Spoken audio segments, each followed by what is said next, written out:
اللہ من الشیطان الرجیم بسم اللہ الرحمن الرحیم الحمدللہ رب العالمین۔ جی محترم، آج ہم یہ سیریز نئی شروع کریں گے اللہ کے فضل سے، جو بنو امیہ کے خاندان کی نسبت سے بیان کی جائے گی اللہ کی توفیق سے الحمدللہ رب العالمین۔ یہ ابھی تک جو چیٹ گروپ میں یہ ہم عبد الملک بن مروان تک ہم پہنچ گئے ہیں، جو میرے خیال سے 5واں خلیفہ تھا بنو امیہ کا۔ تو اور یہ میں نے جو اپنا نام رکھا ہوا تھا، اس میں ترمذی 2641 حدیث واٹس ایپ پہ جو میرا نام تھا۔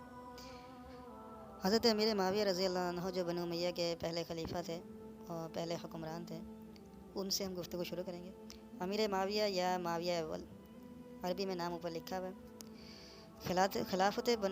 خلافت امیہ کے بانی تھے اور 661 عیسوی سے اپنی وفات 680 عیسوی تک خلیفہ رہے۔ وہ نبی محمد صلی اللہ علیہ وآلہ وسلم کے 30 سال بعد خلیفہ بن گئے۔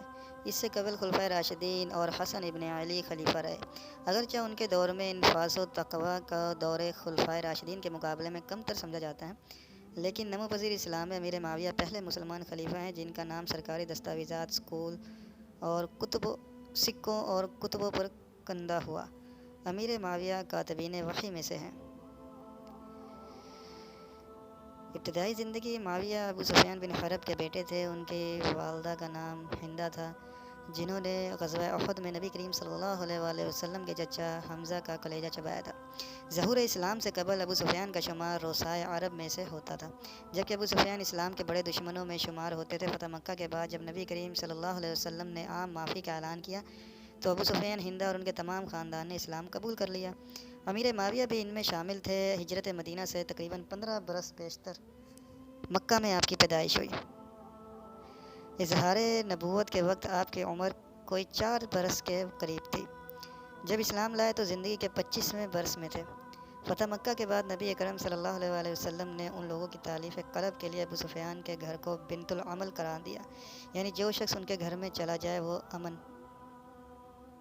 وہ مامون ہے، امن میں ہے، اور ان کے بیٹے معاویہ کو کاتب مقرر کیا۔ بعض علماء کے نزدیک انہیں صرف کاتب مقرر کیا تھا، اس کے علاوہ بیرون ملک سے آئے ہوئے لوگوں اور ملاقاتیوں کی مہمان نوازی اور دیکھ بھال کا کام بھی آپ کے سپرد تھا۔ یہ دور نبی کریم صلی اللہ علیہ وسلم کی زندگی کا آخری حصہ تھا، اس لیے حضرت معاویہ زیادہ عرصہ آستان نبوت سے منسلک نہ رہ سکے۔ ابو بکر صدیق نے آپ کے بھائی یزید بن ابو سفیان کو شام کے محاذ پر بھیجا تو معاویہ بھی ان کے ہمراہ تھے۔ عہد فاروقی میں یزید کی وفات کے بعد آپ کو ان کی جگہ دمشق کا حاکم مقرر کیا گیا۔ رومیوں کے خلاف جنگوں میں سے کیساریہ کی جنگ آپ کی قیادت میں لڑی گئی، جس میں 80,000 رومی قتل ہوئے تھے۔ عثمان غنی نے آپ کو دمشق، اردن اور فلسطین تینوں صوبوں کا والی مقرر کیا اور اس پورے علاقے کو شام کا نام دیا گیا۔ والی شام کی حیثیت سے آپ کا بڑا کارنامہ اسلامی بحری بیڑے کی تشکیل اور قبرص کی فتح ہے۔ عثمان غنی آپ پر بہت اعتماد کرتے تھے اور آپ کا شمار عرب کے 4 نامور مدبرین میں ہوتا تھا۔ عموی خلافت حضرت عثمان کے اندوناک واقعہ شہادت کے بعد حضرت علی المرتضیٰ کے ہاتھ پر بیعت خلافت ہوئی تو معاویہ رضی اللہ عنہ نے، جو اس وقت ملک شام کے امیر تھے، حضرت علی سے یہ مطالبہ کیا کہ آپ پہلے قاتلان عثمان سے قصاص لیں۔ حضرت علی نے جواب میں فرمایا کہ ابھی ہر طرف شورش اور ہنگامہ ہے، یہ فروغ ہو جائے، اس کے بعد قصاص لیں گے۔ آگے کی بات اختلافی ہے، لیکن مختصر یہ کہ حضرت علی اور حضرت معاویہ کی جنگ ہوئی جو صفین کہلائی۔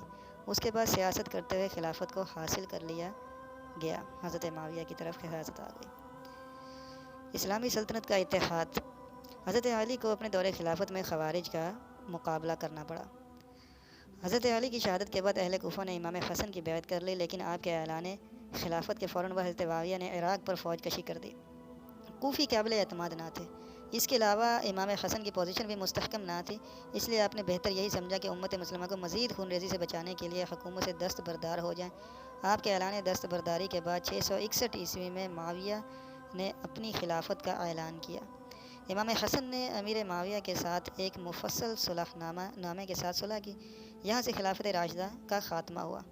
صلح حسن کی اہم شرائط میں سے ایک یہ تھا کہ معاویہ اپنے بعد کسی کو جانشین مقرر نہیں کریں گے۔ استحکام سلطنت کے لیے اقدامات۔ خوارج کا مقابلہ مخالفین بنو امیہ میں سب سے زیادہ منظم اور خطرناک گروہ شمار ہوتا